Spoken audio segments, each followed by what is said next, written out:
వదలండి. వేదికకు right side tower ఎక్కి ఉన్నారు, వారిని దించవలసిందిగా అక్కడ ఉన్నటువంటి పోలీస్ సిబ్బంది వారిని రిక్వెస్ట్ చేస్తున్నాము. టవర్ ఎవరిని ఎక్కనివ్వకుండా చూడవలసిందిగా పోలీస్ సిబ్బంది వారిని సమనీయంగా కోరుతున్నాం. తర్వాత డిప్యూటీ సీఎం అంజద్ బాషా గారిని మాట్లాడవలసిందిగా కోరుతున్నాం. అందరికీ నమస్కారాలు. మరి ఇవాళ సామాజిక సమతా సంకల్ప యాత్రకు ఏదైతే సభకు విచ్చేసిన అతిరథ మహారథులకు, మరి రాష్ట్ర నలుమూల నుంచి వచ్చేసిన నా సోదరమణులకు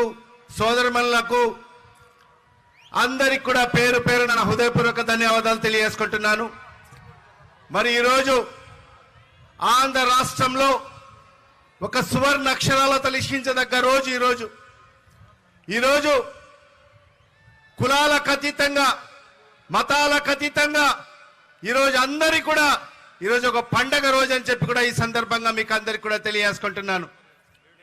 గతంలో ఏ నాయకుడు ఆలోచన కూడా చేయనటువంటి విధంగా మరి రాజ్యాంగ నిర్మాత డాక్టర్ బాబాసాహెబ్ అంబేద్కర్ గారి 206 అడుగుల నిలువెత్తి విగ్రహాన్ని మరి ఈరోజు విజయవాడ నడిబొడ్డులో మరి ఈరోజు ఏర్పాటు చేయబోతున్న మన అందరి ప్రియతమ నాయకుడి రాష్ట్ర ముఖ్యమంత్రి శ్రీ వైఎస్ జగన్మోహన్ రెడ్డి గారికి ఈ రాష్ట్ర ప్రజల తరఫు నుంచి నేను కృతజ్ఞతలు తెలియజేసుకుంటున్నాను. మరి ఏనాడు కూడా ఎవరు కూడా ఆలోచన కూడా చేయనటువంటి విధంగా మరి ఈరోజు మన ముఖ్యమంత్రి గారు మరి ఈరోజు అంబేద్కర్ గారిని మరి స్మరించుకుంటూ మరి ఈరోజు అంబేద్కర్ గారు మరి ఈరోజు మనకు ఈరోజు ఈ భారతదేశంలో మనమందరం కూడా ఇంత స్వేచ్ఛాయుత వాతావరణంలో మనమందరం కూడా ఒక సోదర భావంతో మనం అందరూ ముందుకు వెళ్తున్నామంటే మరి ఆ రోజు డాక్టర్ బాబాసాహెబ్ అంబేద్కర్ గారు రచించిన రాజ్యాంగం వల్లనే చెప్పి కూడా మనం గర్వంగా చెప్పుకోవాల్సిన అవసరం ఉంది. మరి ఈరోజు ఆయన రాజ్యాంగాన్ని అనుసరించు మరి ఈరోజు మనం అందరం కూడా ముందుకు వెళ్తున్నాం. మరి ఈరోజు ప్రతి ఒక్కరు కూడా ఈరోజు అన్ని విధాలుగా ఈరోజు చేయి పట్టుకొని మన అందరినీ కూడా ఈరోజు ముందుకు నడిపిస్తున్న మన అందరి ప్రియతమ నాయకుడు శ్రీ వైఎస్ జగన్మోహన్ రెడ్డి గారు అని చెప్పి కూడా ఈ సందర్భంగా తెలియజేసుకుంటున్నాను. మరి ఏనాడు కూడా ఎవరు కూడా చూడనటువంటి విధంగా మరి అనేక రాష్ట్రాలు మనం చూశాం. మరి ఎస్సీలుగా ముఖ్యమంత్రిగా ఉన్న రాష్ట్రాలు కూడా చూశాం, బీసీలుగా పాలిస్తున్న రాష్ట్రాలను కూడా మనం చూశాం. కానీ ఏ రాష్ట్రంలో కూడా చేయనటువంటి విధంగా మరి ఈరోజు మన ముఖ్యమంత్రి గారు మరి నా ఎస్సీలు, నా ఎస్టీలు, నా బీసీలు, నా మైనార్టీ అని చెప్పుకుంటూ మరి వీళ్ళందరినీ కూడా ఈరోజు చెయ్యి పట్టుకొని ఈరోజు రాజ్యాధికారం వైపు నడిపిస్తున్న ఏకైక ముఖ్యమంత్రి ఈరోజు మన ముఖ్యమంత్రి శ్రీ వైఎస్ జగన్మోహన్ రెడ్డి గారు అని చెప్పి గర్వంగా కూడా మనం చెప్పుకోవాల్సిన అవసరం ఎంతైనా ఉందని చెప్పి కూడా ఈ సందర్భంగా తెలియజేసుకుంటున్నాను. మరి ఇలాంటి పరిస్థితిలో మరి ఈరోజు మనం ఒక్కసారి ఆలోచన చేయాలి. గత ప్రభుత్వం మరి చంద్రబాబు నాయుడు అనే వ్యక్తి మరి ఏ విధంగా మరి ఏదైతే దళితులను అవమానించాడో మనం ఒక్కసారి ఆలోచన చేయాల్సిన అవసరం ఉంది. దళితుల్లో ఎవరన్నా పుట్టాలని కోరుకుంటారా అని చెప్పిన వ్యక్తి చంద్రబాబు నాయుడు. మరి ఈరోజు మన ముఖ్యమంత్రి గారు మరి ఆ దళితుల నుంచే మరి ఈరోజు ఒక ఉప ముఖ్యమంత్రి ఇచ్చిన ఘనత ఈరోజు మన ముఖ్యమంత్రి జగన్మోహన్ రెడ్డి గారు దక్కుతుంది. మరి అదే విధంగా మరి ఈరోజు 5గురికి ఈరోజు దళితులకు ఈరోజు మంత్రులుగా అవకాశం ఇచ్చిన ముఖ్యమంత్రి ఈరోజు మన ముఖ్యమంత్రి జగన్మోహన్ రెడ్డి గారు అని చెప్పి కూడా ఈ సందర్భంగా తెలియజేసుకుంటున్నాను. ఒక దళిత మహిళకు ఈ రాష్ట్రానికి హోంశాఖ మంత్రిగా ఇచ్చిన ఘనత కూడా ఈరోజు జగన్మోహన్ రెడ్డి గారు అని చెప్పి కూడా ఈ సందర్భంగా తెలియజేసుకుంటున్నాను.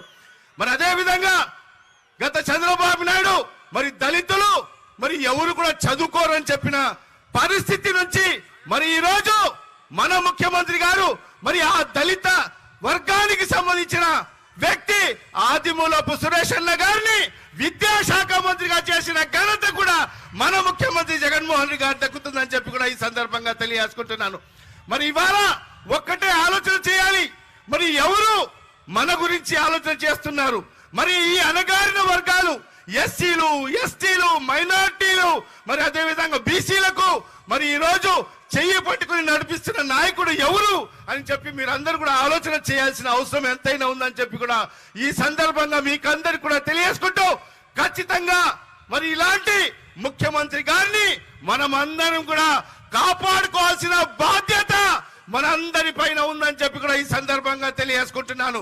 మరి ఎన్ని కుట్రలు చేసినా ఎన్ని కుతంత్రాలు చేసినా మనమందరూ కూడా ఎస్సీలు, ఎస్టీలు, బీసీలు, మైనారిటీలు అందరూ కూడా జగన్మోహన్ రెడ్డి గారిని గుండెల్లో పెట్టుకుని కాపాడుకోవాల్సిన బాధ్యత మన అందరిపైన ఉందని చెప్పి కూడా ఈ సందర్భంగా తెలియజేసుకుంటూ మరి ఒక మంచి కార్యక్రమం ఇది. దేశం కాదు ప్రపంచం అంతా కూడా గర్వించదగ్గ కార్యక్రమం మనం ఈరోజు మనం విజయవాడలో నిర్వహించుకోవడం జరుగుతుంది. మరి ఈ కార్యక్రమానికి విచ్చేసిన ప్రతి ఒక్కరికి కూడా చేతులు జోడించి అందరికీ సవినయంగా నేను ధన్యవాదాలు తెలియజేసుకుంటూ మరి నాకు అవకాశం కల్పించిన పెద్దలకందరికీ కూడా మరొకసారి ధన్యవాదాలు తెలియజేసుకుంటూ మరి జై భీమ్, జై జగన్. Thank you sir. తర్వాత మంత్రివర్యులు ఆదిమూలపు సురేష్ గారిని